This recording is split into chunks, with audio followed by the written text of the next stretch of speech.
Hello. হ্যাঁ, ওয়ালাইকুম আসসালাম। কেমন আছো? ভালো আছো? ভালো নাই কেন? তোমার তো ভালো থাকার কথা। হুম? তুমি বেশি ভালো থাকার জন্য আমাকে ছেড়ে চলে গেছো না আরেকজনের কাছে। তোমার তো বেশি ভালো থাকার কথা।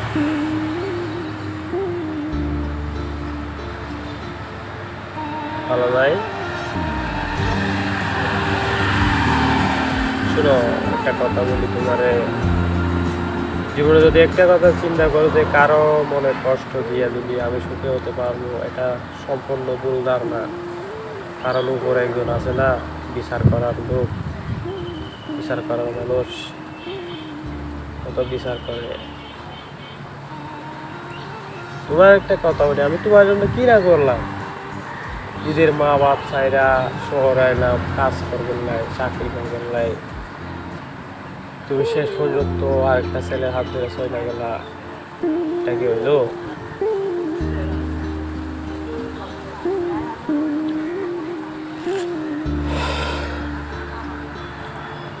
না, আমার কোনো আফসোস নাই, ইজ্জত নাই।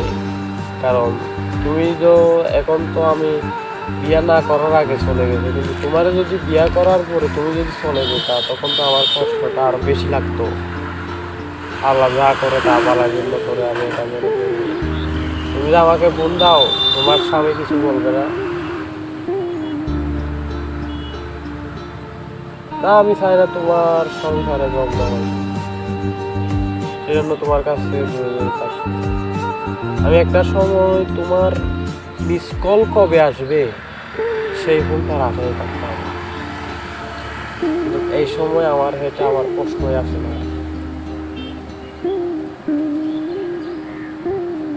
শুনো, একটা কথা বলি, কেউ ভালোবাসলে ছেড়ে দেওয়ার লাগে ভালোবাসে না, থাকতে চায় সারা জীবন, কিন্তু ধরে রাখতে পারে না। আমরা গরিব মানুষ, মধ্যবিত্ত পরিবারের সন্তান। তুমি কইছিলে আমারে যে আমি তোমারে লয়ে এসে চাইছিলাম এখানে, কইছিলাম আমার সাথে চলে যাবে, কইলা তাই আমার মা বাবার সাথে কথা বলবো। আমি তোমার 14 গোষ্ঠীর সাথে কথা বলছি, এরপরেও তুমি আমার সাথে এগুলাই করলা। আয় রে মানুষ রে। যে যাই হোক, তুমি ধনী ব্যক্তি হোক, তোমার স্বামী হতে পারে বড় লোকের ছেলে হোক, আমার মতো করে কেউ তোমাকে সুখে রাখবে না। আমি হয়তো কামলা দিয়ে কাজ করে খাওয়াইতে পারতাম, এটা কোনো বড় বিষয় না, কিন্তু মনে করবা ভাত খাবারের জন্য মানুষ করে না, মানুষ মরে মানুষের অত্যাচারে। তোমার স্বামী ভালো করা এটা তুমিই ভালো জানো। আমি যদি তোমার ভালো যদি না বাসতাম, তুমি বিয়ার পরে আমার কোনোদিন ফোন দিয়ে জিজ্ঞাসা না যে কেমন আছেন। এখন তো বিয়ার পরেও তুমি আমার জিজ্ঞাসা যে কেমন আছে। এতটুকু ভালোবাসতাম তোমাকে। হ্যাঁ, দোয়া করি ভালো থেকো। দেখি আমি সামনে কি করতে পারি। না, আমার কোনো আফসোস নেই, কারণ আমার বাড়িতে যেটা লেখা আছে দিন শেষে ওইটারই করতে হবে না।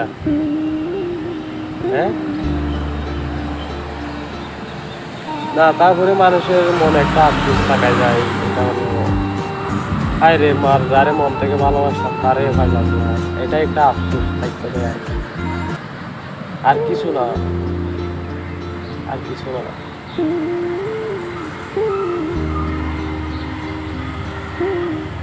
এই তুমি চলে যাওয়ার পর থেকে আমার কোনো মেয়ের কাছে কোনো ইন্টারেস্ট জিনিসটা আমার কাছে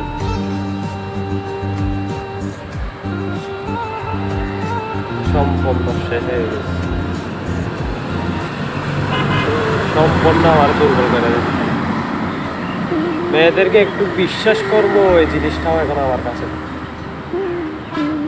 এখন কাজ করি, কাজ করি, এই খাই ঘুমাই। আল্লাহ ভালো রাখছে, অনেক ভালো রাখছে। আমি এই ততদিন ভয় পাবো না, আমার মা বাপ যতদিন দুনিয়াতে বাঁচতে আছে, অতদিন আমি কোনোদিন ভয় পাবো না। কোনোদিন ভেঙে পড়বো না, কারণ আমার সাহস দেওয়ার লোক হলো আমার মা বাবা। ওরা যতদিন দুনিয়াতে বাঁচা থাকবে ততদিন আমি চিন্তা চিন্তা করবো, অসুবিধা নেই। আমার মা বাবা আছে, তুমি থাকো তোমার মতো। আমি দোয়া করি যেন তুমি সুখে শান্তিতে যেন বসবাস করতে পারো। এখন রাখি, হ্যাঁ? তোমার স্বামী আবার তোমার, আমি চাই না, বলছি না তোমারে তুমি তুমি আমার কাছে ফোন দিবা না, দরকার মনে করি না আমি। তুমি আমার কাছে ফোন দিবা না, দরকার নাই। আরে বাবা দরকার নাই আমার ফোন, তোমার ফোন আমার দরকার নাই। পরে তোমার লগে গেন্দা হইবে, তোমার মা আমার বাড়িতে দেয় এসেদের বেদের সেই কথা বলবে।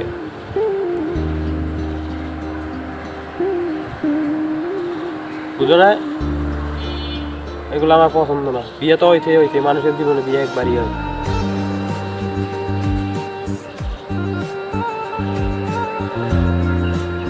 কি করবো মানে? কি করবো? তোমার স্বপ্ন করে করে বইয়া থাকবো আমি এখানে। তোমার আগে আগে স্বপ্ন দেখতাম, এখন দেখি না। বাদ দাও, অনেক স্বপ্ন দেখাইছিল, সব বুঝলে গেছি। এখন টাকা কামানো